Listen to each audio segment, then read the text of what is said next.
I never thought loyalty could be an insult until the day Marcus told me I was too boring to love. My name is Sarah Chin, and I'm from Seattle, Washington, 26 years old, marketing consultant, the kind of person who keeps promises, who shows up when she says she will, who loves with everything she has. For 2 years, I gave Marcus everything, my time, my trust, my future. We lived together in a small apartment in Capitol Hill. I thought we were building something real. But that Thursday night in October changed everything. We were sitting on our worn-out couch, the Seattle rain hammering against the windows, and he just said it, out of nowhere. "Sarah, you're too loyal. It's suffocating. You're predictable. I need someone with more edge, more excitement." I stared at him, unable to breathe. He continued, colder now. "I met someone at the bar last weekend. Her name's Vanessa. She's spontaneous, wild. Everything you're not." My hands started shaking. 2 years? 2 years of coming home to him, cooking his favorite meals, supporting his failed music career, paying more than my share of rent because his gigs never paid enough. And this was what I got.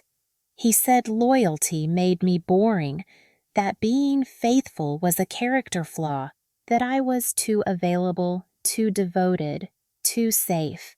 He moved out that weekend, took his guitars, his clothes, and my dignity with him. Within days, his Instagram was flooded with pictures of Vanessa. She had pink hair and leather jackets, tattoos covering her arms.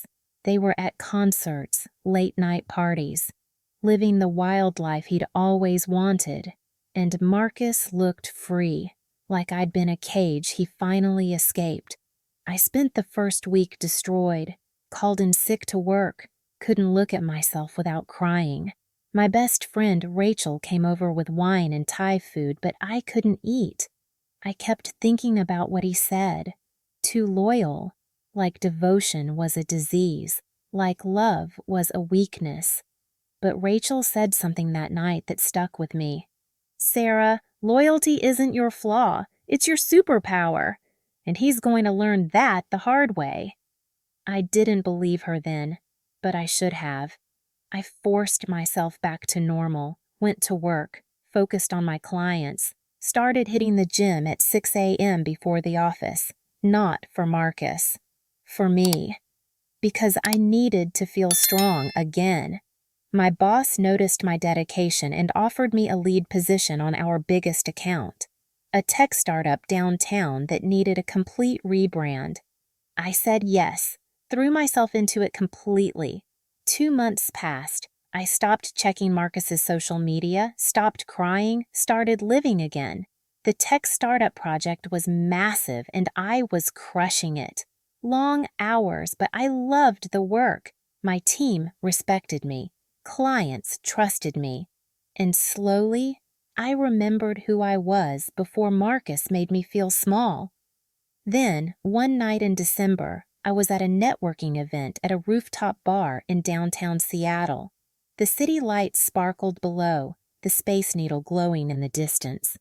I was talking to a potential client when I saw him. Marcus. He looked different, thinner, tired. The confidence he'd had was gone. He was alone, nursing a beer in the corner. Our eyes met. He walked over. "Sarah, you look amazing."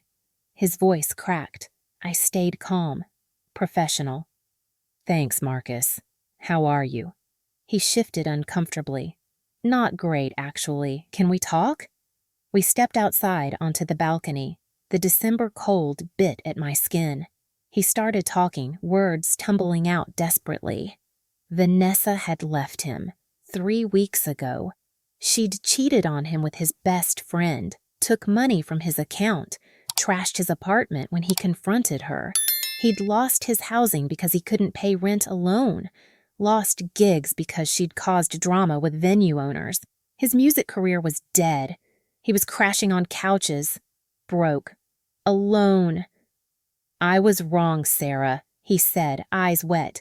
"You were never boring. You were real, loyal. I threw away the only person who actually loved me." He reached for my hand.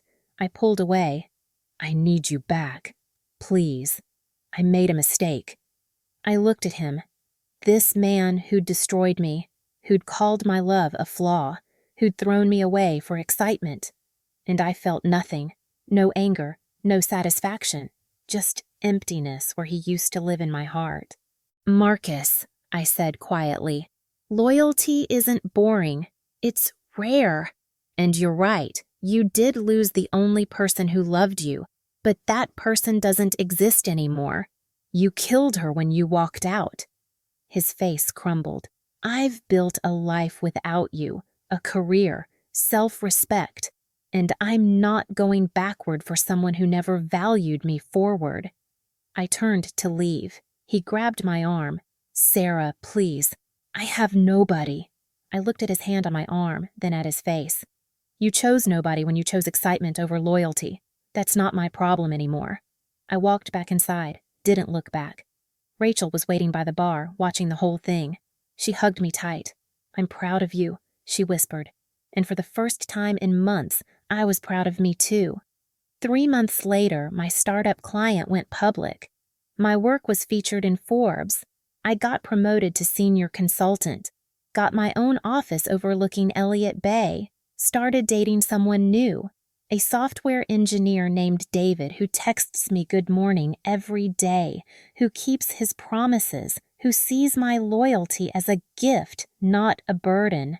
Last I heard, Marcus moved back to his parents' house in Spokane, still broke, still alone, still chasing the excitement that cost him everything stable he ever had. Karma didn't need me to do anything. It just needed Marcus to live with his choices. He wanted wild over loyal. He got chaos over peace. He wanted excitement over stability. He got loneliness over love. And me? I learned that loyalty isn't a weakness. It's a standard. And anyone who sees it as boring doesn't deserve to experience it. Marcus said I was too loyal to be fun.